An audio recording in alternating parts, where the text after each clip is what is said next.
நீலகிரின்னு சொன்னாலே நினைவுக்கு வர்றது பனிமூட்டம் படர்ந்த மலைகள் தான். டூரிஸ்டுகளோட ஃபேவரட் ஸ்பாட்ல இன்னும் ஒரு ஸ்பெஷாலிட்டி மலை ரயில் பயணம். பலருக்கு இந்த மலை ரயில் பயணம் எமோஷனல் கனெக்ட்னு சொல்லலாம். முதலா 1899ஆம் ஆண்டு மேட்டுப்பாளையம் டு குன்னூர் வரை மலை ரயில் அறிமுகப்படுத்தப்பட்டுச்சு. தொடர்ந்து 1908ஆம் ஆண்டு குன்னூர் டு ஊட்டி வரை ரயில் பாதையை விரிவுபடுத்தினாங்க. சரி, இந்த மலைப்பயணம் தான் இதில் ஹைலைட்ஸ்னு நினைச்சா அதுதான் இல்லை. காரணம், அந்த மலை ரயிலே காலம் கடந்து நிற்கும் ஒரு அற்புத படைப்பு தான். ஆசியாவிலேயே ராக் மற்றும் பினியன் தொழில்நுட்பத்தில் இயங்குற ஒரே ரயில் பாதை இது. அதாவது ரயிலின் அடியில ஒரு பெரிய இரும்பு பல் சக்கரம் பொருத்தப்பட்டிருக்கும். பின் சாதாரண தண்டவாளங்களுக்கு நடுவே பற்கள் கொண்ட ஒரு மூன்றாவது தண்டவாளம் பொருத்தப்பட்டிருக்கும். நீராவி என்ஜின் சுழலும் போது பல் சக்கரம் மூன்றாவது தண்டவாளத்தின் பற்களை பிடித்து ரயில் முன்னேறி செல்லும். பாரம்பரிய மரத்தாலான பெட்டிகள் மற்றும் அகலமான கண்ணாடிகள் இந்த மலை ரயில் அழகுக்கு மேலும் மெருகூட்டும் அம்சங்கள். அந்த அமைதியான சூழல்ல நீராவி என்ஜின் ட்ரெயின்ல உட்கார்ந்து இயற்கையை ரசிக்கிறதே தனி சுகந்தான். 16 சுரங்கங்கள், 250 பாலங்கள் மற்றும் 208 வளைவுகளை கடந்து அடர்ந்த காடுகள், தேயிலை தோட்டங்கள் வழியே மலை ரயில் மெதுவா செல்லும். காலம் செதுக்கிய இந்த கலைப்படைப்புக்கு 2005ஆம் ஆண்டு ஜூலை 15ஆம் தேதி யுனெஸ்கோ உலக பாரம்பரிய சின்னம் அங்கீகாரம் கிடைத்தது. உலக அந்தஸ்து பெற்றிருக்கு. இன்னைக்கு 21வது வருஷம், 21வது வருஷம் நீங்க போட்டு வச்சிருக்கீங்க.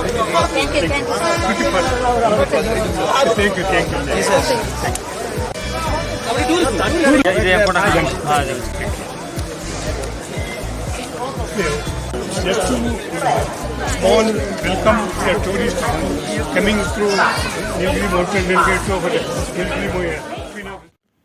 வருஷம் இந்த நாள்ல ரயில்வே ஊழியர்கள் கொண்டாட்டத்துக்கு அளவே கிடையாது. இந்த வருஷம் இன்னைக்கு 21ஆம் ஆண்டு கொண்டாட்டம் களை கட்டுருச்சு. ரயில்வே நிர்வாகம் சார்பா திரும்புற பக்கம்லாம் டெக்கரேஷன் செஞ்சு டூரிஸ்டுகளோட கேக் வெட்டி ஜமாய்ச்சிட்டாங்க. சென்னையிலேருந்து வரோம். ஸோ இது என் பாப்பா. ஸோ என் பாப்பாவோட பர்த்டே ஆக்சுவலாக.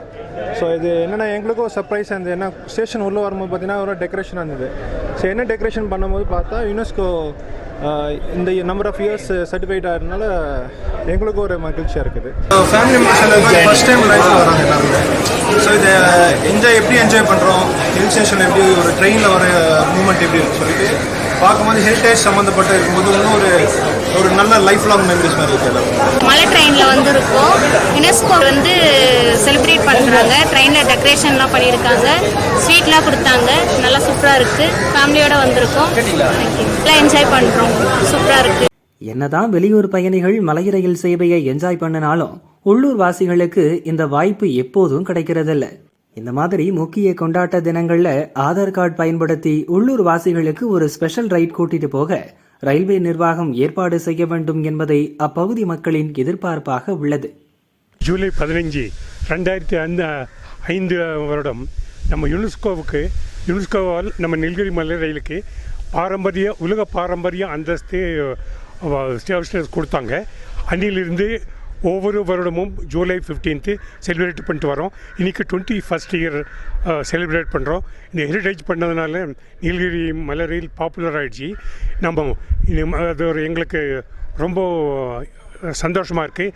ஆனால் எங்கள் லோக்கல் நீலகிரி மக்களுக்கு இங்கிருந்து எங்களுக்கு ஒரு கோச்சு ஊட்டி குன்னூர் ஆதார் கார்டு வச்சு ஒரு லோக்கல் பீப்புளுக்கு மட்டும் நார்மல் டிக்கெட்டில் ஒரு கோச் அலாட் பண்ணிவிட்டு அங்கே கோச் ஃபுல் ஆகலைன்னா அது டூரிஸ்ட் கொடுத்துடலாம். எனக்கு ட்ரெயின் இருந்தும் டூரிஸ்டே நம்ம வரவே இருக்கிறோம்.